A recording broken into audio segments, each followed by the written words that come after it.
I was met with silence as I walked into my favorite bar. Normally, I'd get a shout-out like the guy from Cheers, but I think the shock of seeing me was too much for them. You see, just a few weeks ago I was beaten so badly I wasn't expected to live through the day. I was found several hours after my assault stuffed behind some bushes alongside the park's running trail. I frequently use the trail at night to calm myself, and lately I've used it an awful lot. An elderly couple found me and called 911. I had multiple internal injuries, including a lacerated spleen and bruised kidneys, fractured ribs, severe concussion, bruised femur, and a broken arm, just to name a few. My destination was a table toward the rear of the bar where the 3 men who beat me sat. The 4th person at the table was my soon-to-be ex-wife. Needless to say, I was not too thrilled to be this close to any of them.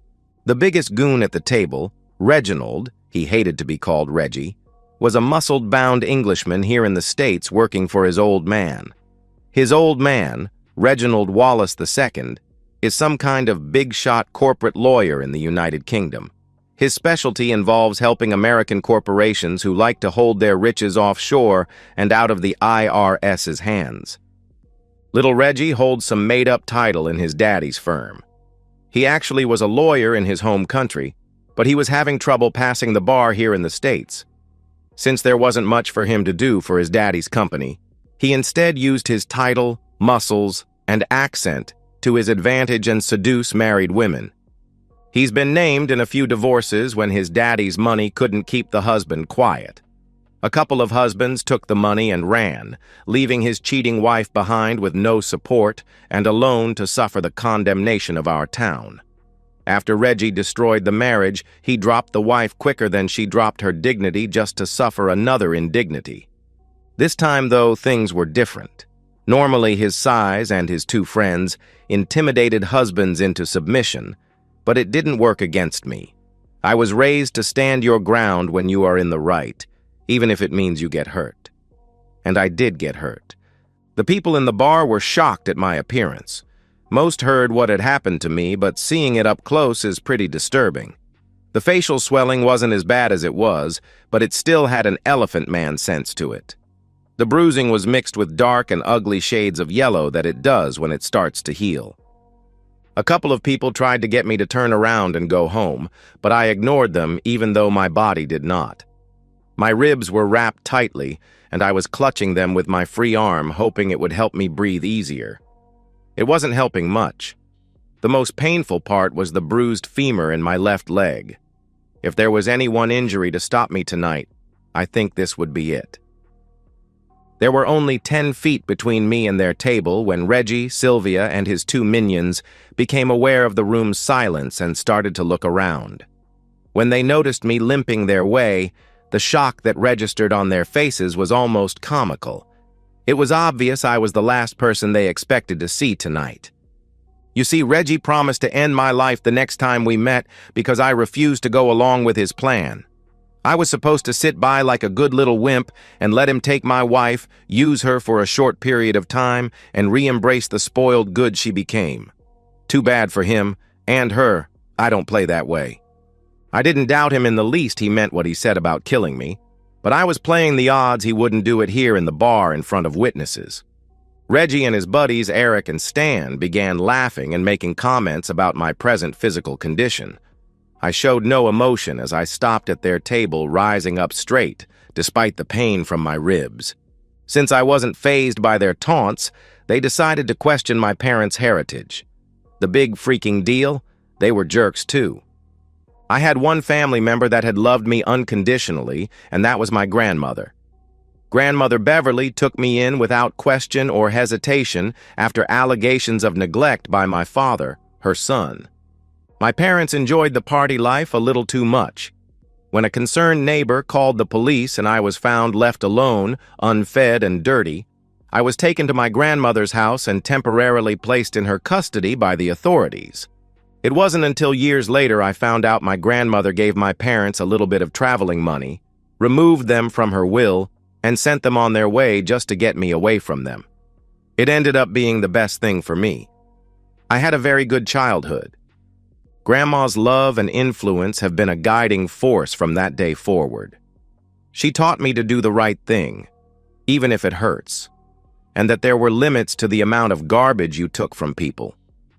She worked hard to pay the bills and provide us with everything we needed. We lived in the same home she and Grandpa did when he was alive. It was located in your typical middle-class neighborhood. A strong work ethic was another virtue she instilled into me from the time I could understand the concept.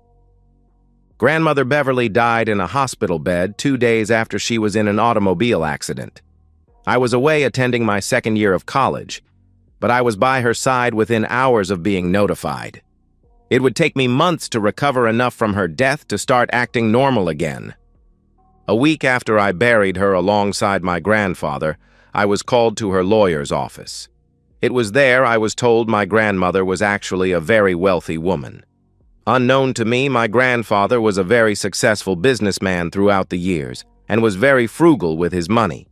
Of course, with his passing, everything went to his wife. For a moment, I wondered why my grandmother continued to work as she did if she was so well off, but quickly remembered that self-support was expected of us. We were expected to make our own way through life and not waste any God-given talent we may have. When she died, I was her only heir. The money was now mine, although it was tied up in a trust. The trust was very specific on what it would or would not do. There were limits on how much I could use and benchmarks that had to be met before I had access to any or all the funds. I was expected to continue my education and earn a degree or learn a trade capable of earning a decent living. All school tuition and subsistence would be paid for as long as I kept a 3-point grade average or above. If I dropped out of school, I would only receive a third of the trust. If I got married before I earned my degree, I only got a third. If I did not obtain gainful employment in my field of study within a year of graduation, I'd only get a third. You get the idea. No free rides were allowed. Any money I received from the trust meant nothing compared to the love and guidance my grandmother had given me while I was growing up. In her memory alone, I refused to fail her. The trust maintained our home while I was away at school and became my only destination on weekends or holidays.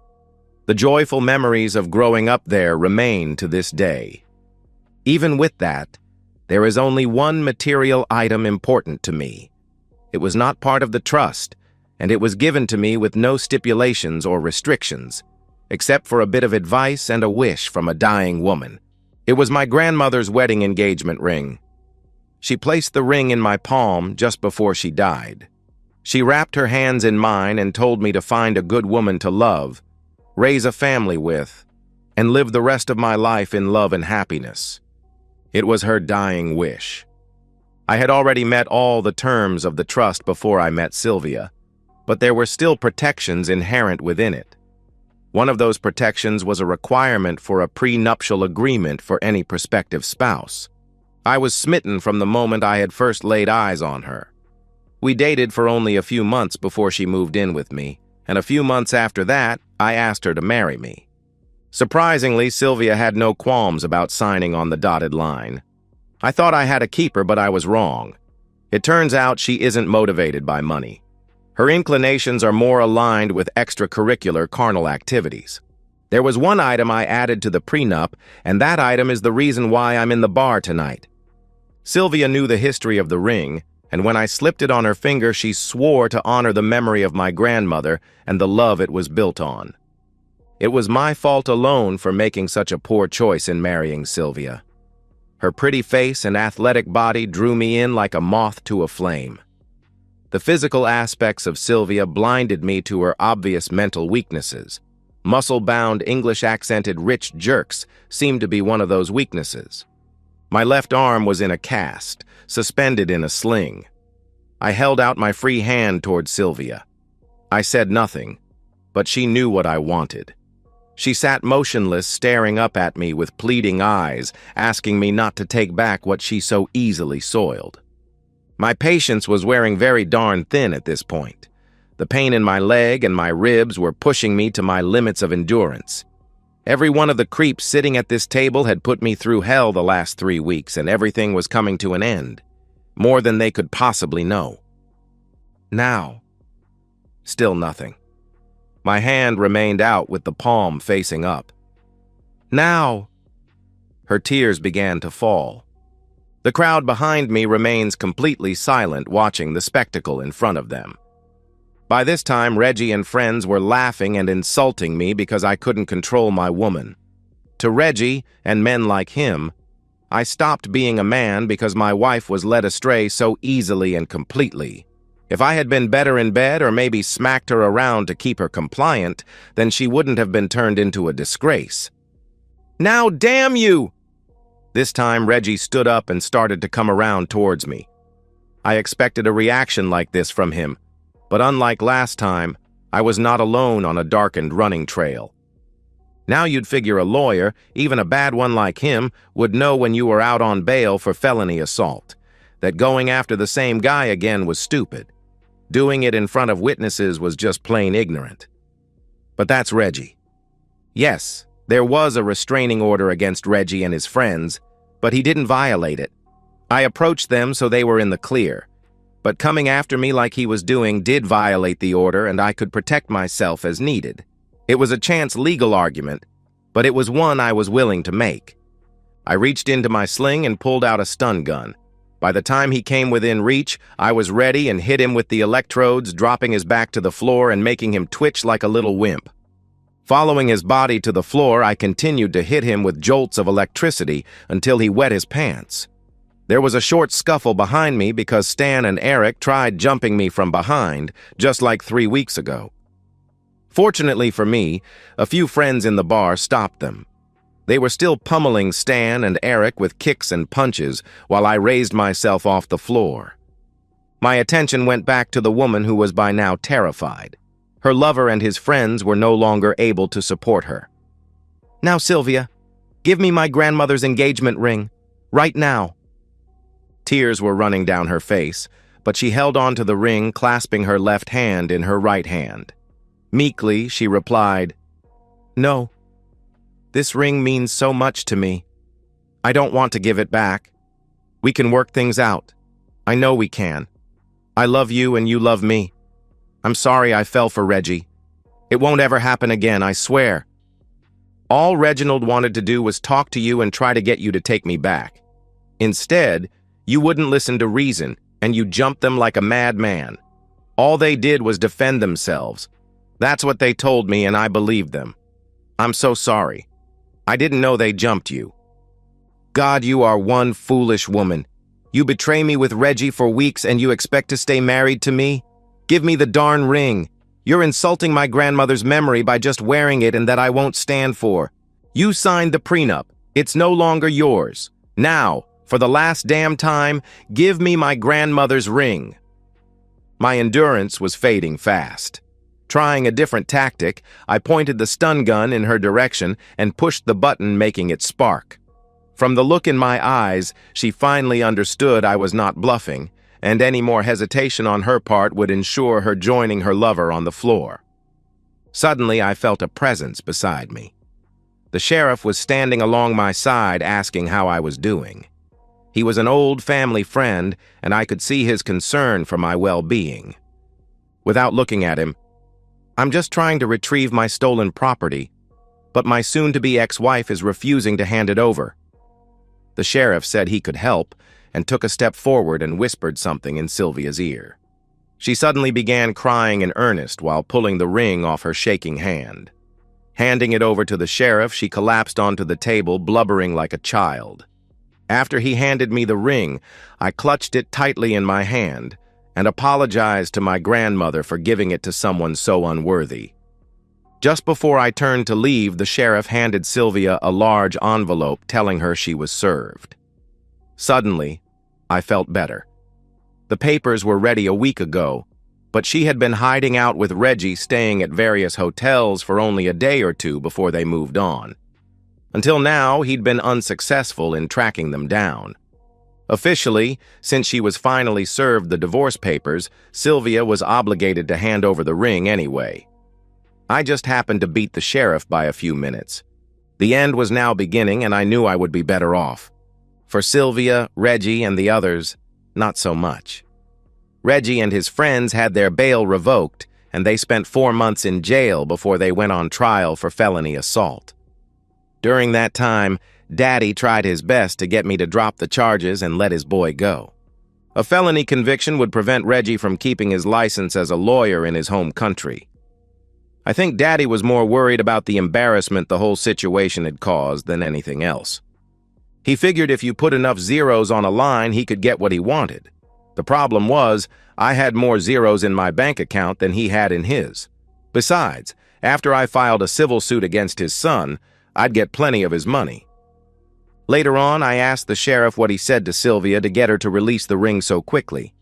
He smiled and said that he had told her if she didn't hand it over immediately, he would make sure she was charged as an accomplice to my assault, which carried 2 years minimum in state prison. It was a charge that could have easily been proven to the judge considering her actions with Reggie. In the end, it didn't matter that Reggie and his accomplices did years in jail for assault, and that Sylvia disgraced herself with adultery and was forced to leave a marriage with nothing but her clothes. What mattered most to me was that I retrieved my grandmother's ring. Although it may have been tarnished for the short time Sylvia had it on her finger, it was impossible to destroy the love within it. The tremendous amount of love in that ring could not be diminished by her actions. It would eventually find itself in the hands of someone worthy. I found her a couple of years after the night in the bar. Her name is Sandy, and for the past 30 years, she has honored my grandmother Beverly's memory by wearing her ring. She knew that Sylvia wore it first, but took no offense of my being taken in by a first spouse. It had also happened to her. Someday it will be given to our grandson so he, hopefully, can feel the same joy that it had brought me and his great-great-grandmother. And that's the end of today's story. If you enjoyed it, please give this video a thumbs up and drop a comment below. Your support helps the algorithm push my content further. If you're new to the channel, don't forget to hit that subscribe button. It really helps me keep creating more stories for you. Thanks for watching, and I'll see you in the next one.